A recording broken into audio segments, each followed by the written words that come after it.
adalah hal yang sangat lazim dalam Islam. Saya tidak merasa harus ada alasan kuat untuk melakukan jamak. Dari apa yang saya tahu, dalam Al-Quran sendiri tidak ada perintah sholat 5 waktu. Al-Quran hanya menyebut ada sholat di waktu-waktu tertentu dan jumlahnya menurut perhitungan saya bukanlah 5. Karena itu dalam dunia Islam ada banyak.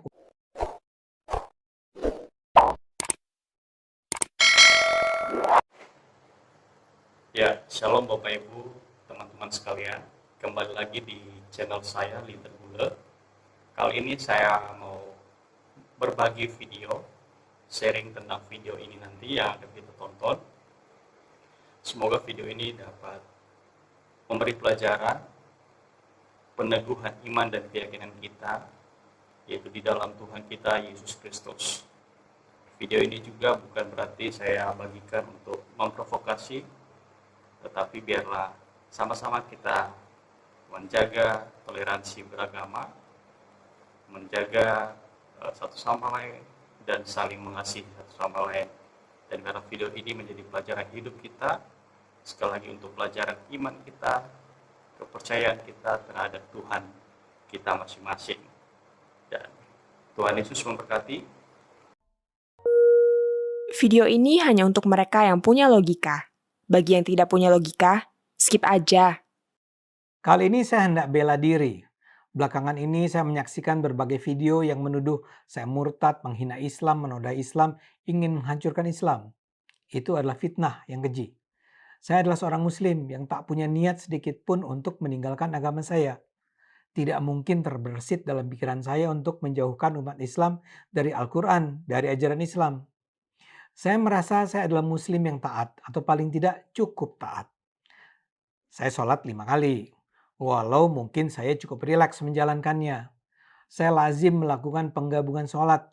Dalam Islam itu namanya jamak. Jadi saya bisa menggabungkan sholat duhur dengan asar atau sholat maghrib dengan isya. Ini adalah hal yang sangat lazim dalam Islam. Saya tidak merasa harus ada alasan kuat untuk melakukan jamak. Dari apa yang saya tahu, dalam Al-Quran sendiri tidak ada perintah sholat 5 waktu. Al-Quran hanya menyebut ada sholat di waktu-waktu tertentu dan jumlahnya menurut perhitungan saya bukanlah 5. Karena itu dalam dunia Islam ada banyak umat Islam yang memang menjalankan sholat 3 kali sehari. Tapi untuk kali ini saya tidak ingin terlalu jauh membahasnya. Kalau Anda tertarik untuk mendiskusikannya, saya sangat bersedia untuk menyampaikan argumen saya tentang sholat ini di video yang lain. Tapi saya merasa perlu menjelaskan saya sholat untuk menyatakan pada mereka yang memfitnah saya bahwa saya adalah muslim yang menjalankan perintah yang disampaikan Nabi Muhammad. Saya adalah muslim yang sangat percaya dengan ajaran Islam. Memang harus pula saya beri catatan, saya adalah muslim yang taat tapi percaya di dunia ini bukan hanya Islam agama yang benar. Saya percaya semua agama benar. Tentu saja kecuali yang mengada-ada seperti yang menyembah setan misalnya. Tapi di luar itu, semua agama dan kepercayaan menurut saya adalah benar. Saya percaya para penyebar agama memang memperoleh wahyu dari Tuhan. Dari Nabi Muhammad, Yesus, Nabi Musa, Konghucu, Siddhartha Gautama, dan sebagainya dan sebagainya. Saya percaya semua agama membawa ajaran kebaikan. Sebagian orang akan menuduh saya liberal. Tapi terlepas dari penampakan itu, saya merasa sebagai seorang muslim, saya memang wajib menerima keberagaman agama. Jadi kalau saya mengakui kesetaraan agama, itu bukan karena saya tidak percaya Islam, tapi justru karena saya menganggap umat Islam atau seluruh umat beragama di dunia harus menerima kesetaraan agama. Tapi saya dituduh murtad atau melecehkan Islam bukan karena soal kesetaraan ini. Saya dituduh menghina atau melecehkan karena saya menyatakan umat Islam tidak perlu menjalankan semua hukum dan ajaran yang termuat dan tertulis eksplisit dalam Al-Quran secara baku. Maksud saya begini, di dalam Al-Quran kan ada banyak pernyataan yang dianggap sebagai hukum yang harus dijalankan umat Islam. Paling gampang adalah ada ajaran dalam Al-Quran bahwa umat Islam tidak boleh makan babi atau khinzir dan memakan binatang buas. Atau ada perintah agar umat Islam naik haji. Perintah itu diturunkan melalui Nabi Muhammad pada abad ke-7 Masehi alias 14 abad yang lalu. Nah, dalam pandangan saya, itu adalah rangkaian aturan yang belum tentu harus kita jalankan di abad 21 ini. Saya tidak sedang mendorong umat Islam untuk makan babi ya, tapi barangkali kita layak atau bisa diskusikan kembali apakah pelarangan tersebut memang perlu dipatuhi secara kaku saat ini. Itu sebenarnya sudah saya sampaikan sejak lama, tapi kini kembali menjadi ramai karena saya diskusikan dengan Kumaila Hakimah di Cokro TV. Serangan terhadap Kumaila luar biasa. Tapi saya tidak bisa menjelaskan sikap Kumaila ya. Saya ingin menjelaskan mengapa saya berpikir begitu. Jadi dalam pandangan saya, Al-Quran memang tidak pernah diniatkan untuk menjadi sebuah kitab suci yang dipercaya berisi hukum dan aturan yang baku sepanjang masa. Islam itu tidak tunggal. Islam yang dipercaya di abad 21 akan berbeda dengan Islam yang dipercaya pada abad ke-7. Islam yang dipercaya di Indonesia akan berbeda dengan Islam yang dipercaya di Arab Saudi. Dan contohnya kan sangat banyak. Misalnya saja, di Saudi masih diberlakukan hukuman mati terhadap orang yang menghilangkan nyawa orang lain. Mereka merujuk ke Al-Quran. Tapi umat Islam di Indonesia yang juga merujuk kepada Al-Quran tidak menerapkan aturan tersebut. Jadi ada beragam cara mempercayai ayat Al-Quran. Itu menunjukkan bahwa kita tidak bisa mempercayai Islam dengan satu cara. Saya kasih contoh lain yang sering saya ulang karena tidak banyak umat Islam yang tahu, yaitu soal perbudakan. Dalam Al-Quran, pemilikan budak itu diizinkan. Bahkan ada ayat yang mengatakan bahwa seorang majikan pria diizinkan meniduri budak perempuannya. Memang ada ayat yang menyatakan bahwa memerdekakan budak adalah sebuah tindakan mulia.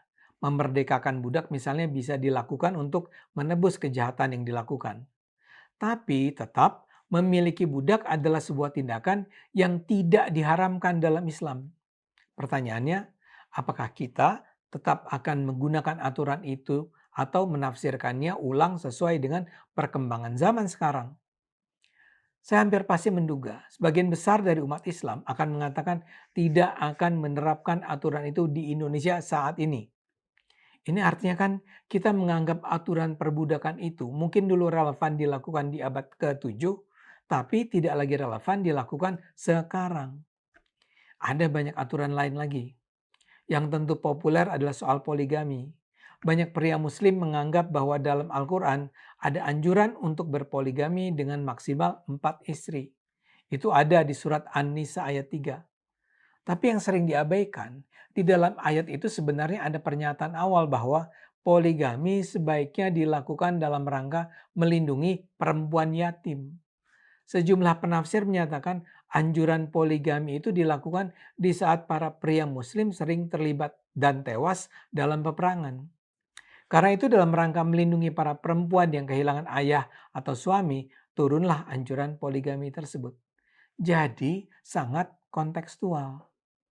Dalam pandangan saya An-Nisa ayat 3 bukanlah anjuran bagi pria muslim berpoligami. Kalau sekarang dalam rangka menjaga keadilan, umat Islam di Indonesia dilarang berpoligami, larangan itu bukanlah sesuatu yang bertentangan dengan ajaran Islam. Saya bisa terus melanjutkan contoh-contoh lain. Dari soal perintah agar umat Islam memerangi orang kafir, soal pembagian warisan, soal bank, soal riba, soal suami memukul istri, dan seterusnya adalah contoh-contoh tentang aturan yang tidak bisa diterapkan di sepanjang waktu di seluruh dunia. Jadi ada banyak sekali contoh yang bisa digunakan untuk mengatakan di dalam Al-Quran ada banyak sekali contoh yang sebaiknya tidak diterapkan saat ini. Saya tetap percaya Al-Quran memang berisi ayat yang datang dari Tuhan. Sebagai Muslim, saya juga membaca isinya yang memang memuat banyak panduan moral, cerita, perintah, anjuran agar kita bisa hidup dengan lebih baik di dunia. Tapi Al-Quran tidak bisa diperlakukan sebagai kitab hukum yang berisi aturan-aturan baku yang harus dijalankan saat ini. Isi Al-Quran harus terus ditafsirkan ulang, dikontekstualisasikan sesuai kondisi kita yang berbeda-beda. Jadi saya ingin katakan, saya tetap percaya pada Al-Quran. Tapi saya tidak percaya isi Al-Quran harus ditafsirkan dengan cara yang tunggal, baku, dan tetap sepanjang zaman. Kita harus memahami Al-Quran dengan akal. Tanpa akal, kita hanya akan memperlakukan Al-Quran sebagai sebuah kitab hafalan yang tidak bermakna.